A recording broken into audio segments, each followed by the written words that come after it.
Welcome to Muscle Maintenance with InShape Fitness. I'm Kim Watkins. I'm going to be your trainer today. It's a level 4 workout for Thursday, October 11th. And let's start you out with our warm-up moves, our 2 warm-up moves for the week.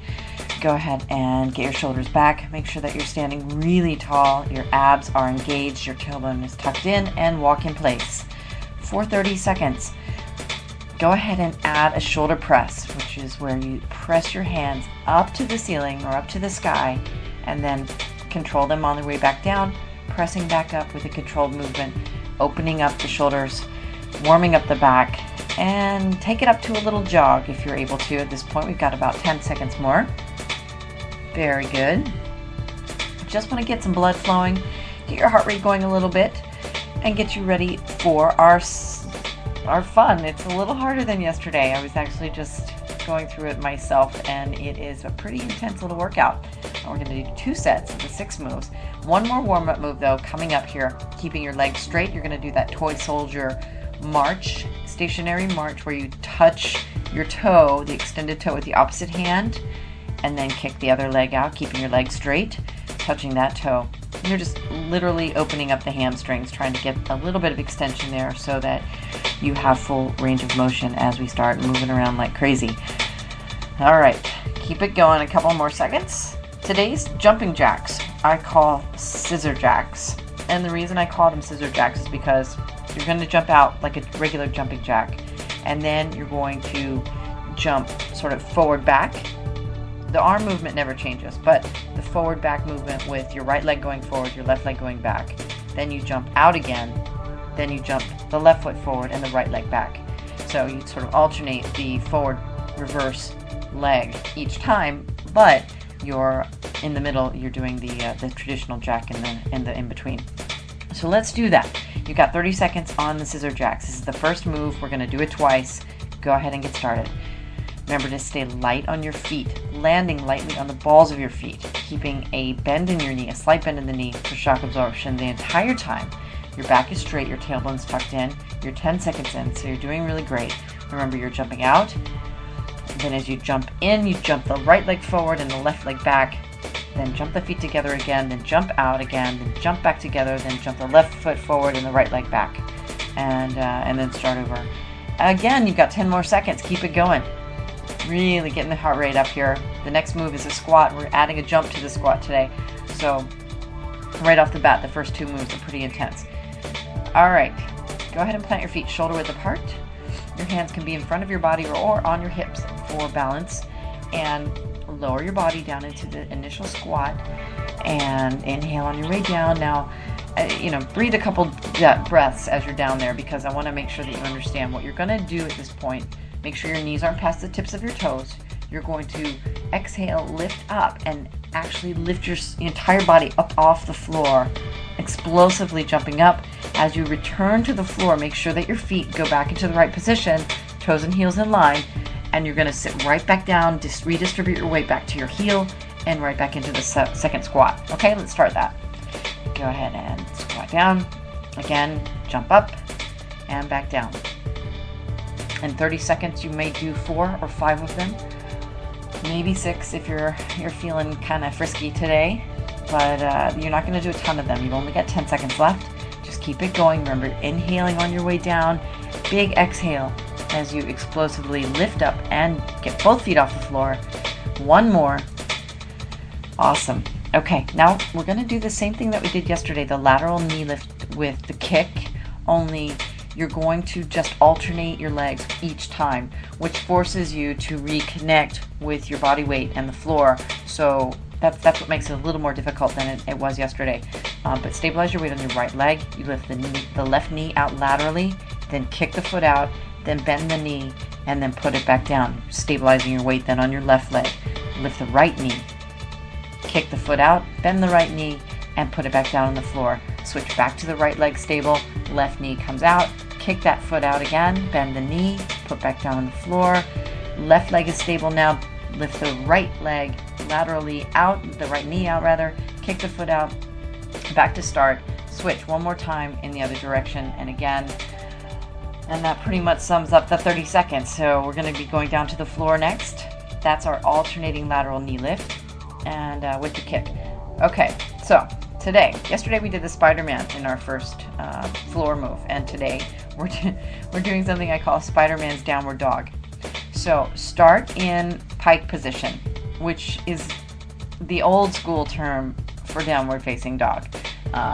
We like to think of everything as like sort of part of yoga world, and I'm not immune to that sort of pleasure as well, but it is just a pike position. So your hands are on the floor, shoulder not quite right underneath your shoulders because they're back a little bit. Your butt is up in the air. You're making it basically a triangle where the floor is the bottom and your body makes the two legs. Okay, so that's your pike position. Now, what you're going to do is you're going to shift your weight forward though you're going to go into push-up position.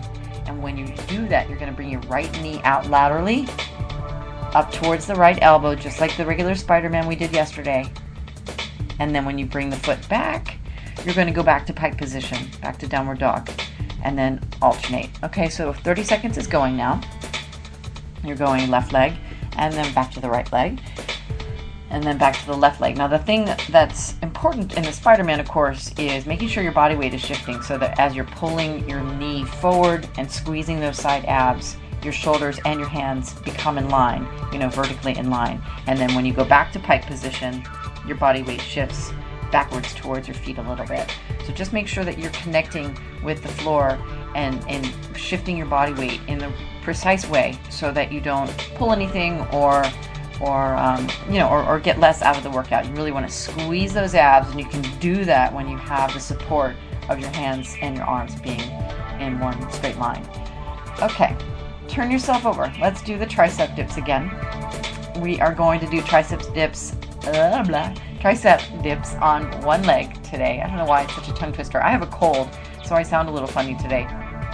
But go ahead and get yourself into the tabletop position with your hands underneath your shoulders, your feet on the floor, your body and your thigh make a tabletop, so your hips are high. You want to be a flat surface there. And now stabilize your weight on your right leg. Lift the left leg up, similar to the other day when we were just doing those straight up kicks. So you're just going to lift that leg up and hold it up there for 15 seconds now. Bend your elbows. Exhale, lift up. Bend your elbows. Exhale, lift up. To do 3 or 4 more here, and then we're going to switch legs. Awesome. These are hard, but very, very good for you. I love it. Okay, now switch legs. Lift the right leg up off the floor, stable on the left. Make sure your entire left foot is on the floor. Don't just put pressure on your heel, because that strains your back. It sends bad mojo up the back side of the body, up through your heel, your calf, your hamstring. No one's happy. You really want to make sure that you're distributing your weight throughout your entire foot. Okay, now lay your body all the way down on the floor. Your hands are behind your head. Your legs are straight actually today. So you're going to do a similar crunch as you did yesterday, only your legs are going to be straight, rendering them fairly useless in terms of help.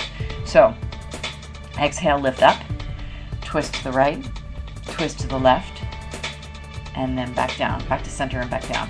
Okay, exhale, lift up, twist to the right, twist to the left, and back down. Exhale, lift up, twist to the right, twist to the left, and back down. One more. Exhale, lift up, twist to the right, twist to the left, lay back down. Now stand back up and take a big deep breath. We're going to do one more set. Back to the scissor jacks in 3 seconds. 2 and 1, go. Scissor jacks out, then scissor forward with your right leg, back out to the side, scissor forward with your left leg, and keep going. Keep your back straight. Keep your knees bent slightly. Land on the balls of your feet. Hopefully you're not wearing shoes. Unless you're new to our workouts today, which you very well may be, most of these workouts I prefer that you do in your bare feet, just to help strengthen the feet, strengthen the ankle muscles. You are done. Okay, squats with the jump. Go ahead and get started. Make sure your feet are planted, toes and heels in line, weights in your heels. Lower your body as you exhale. Lift up, jump up explosively, and back down. Aim for 5 or 6. You're about 10 seconds in. You're doing great. Another couple of minutes and you'll be all set. And it's a Thursday. How exciting. Every Thursday is such a great day because it's the day before Friday, and You're not going to totally let loose and go crazy, but you know that Friday is right around the corner, and that means that good things are ahead. Okay, alternating lateral knee lift with that kick. So start with the left leg lifting up, the knee lifting up. You're stable on your right. Kick the foot out, then bend the knee, put it back down on the floor. Stabilize your weight then on the left leg. Lift the right knee. Kick the foot out, and then bend the knee and put it back down on the floor, and keep going. Remember, the kicking leg, the leg that's moving, is doing some work, but there's an awful lot going on with the leg that's stationary, and that's one of the reasons why this move is harder than the move yesterday, because your stability is so important that if you're doing it correctly, you're isometrically contracting all of the muscles in the leg that's holding the body up, and that's where you really benefit a great deal from this type of workout, this type of move. Okay, back to Spider-Man's downward dog. Goodness, that's a hard one to say too. Okay, Spider-Man's downward dog. Go ahead and get started, and make sure that you're going into pike position. As you bring your knee around, remember you're bringing it around laterally to the side, squeezing those side abs, and then going right back to downward facing dog or pike position. Very good. Tomorrow's workout will be the level 5 workout of the week. It will be the hardest workout of the week, obviously, and a lot of fun. We're going to use all the things that we've learned this week, all the variations, and make it just a kick butt session so that you are ready for your weekend. Now, the one thing also to remember, of course, you've got 5 more seconds, by the way, is that the purpose of teaching these in such step-by-step variations where the difficulty gets harder each day is that you can step back if you need to, and that's always a good thing. Okay, down for the tricep dips, so flip your body over, get yourself into the tabletop position, and we will start with 15 seconds of tricep dips on the right leg. Left leg is in the air. Remember to bend your elbow. That's what moves the body. You don't want to actively move your hips up and down. Just let them fall slightly as you bend those elbows, and then exhale, lift the body back up. Okay, go ahead and switch sides. One more move coming up. You got that big crunch, the straight leg crunch, which is one of my favorite things. That forces you to sort of contract the muscles in the real lower part of your abs and your hips in order to keep your legs on the floor. You can't move them, and you can't grip the floor with your feet to help, which a lot of people do. All right, let's get started with those. So straighten your legs out and put your hands behind your head. Now exhale, lift up, twist to the right, twist to the left, back to center, and back down. And again, lift up, twist to the right, twist to the left, and back down. And a couple more. Let's try to do 2 more. So lift up, exhale, twist to the right, twist to the left, back down, and one more. Very, very good. All right, thanks so much for joining me today. I'm Kim Watkins from In Shape Fitness in New York City. I would love any comments that you have about this workout or any of our workouts, so please visit our Facebook page, which is In Shape Fitness NYC, or visit our website, inshape-fitness.com, or join one of our Twitter follower groups and follow along from there. But either way, join me tomorrow for the Friday workout. I will see you then. Have a great day.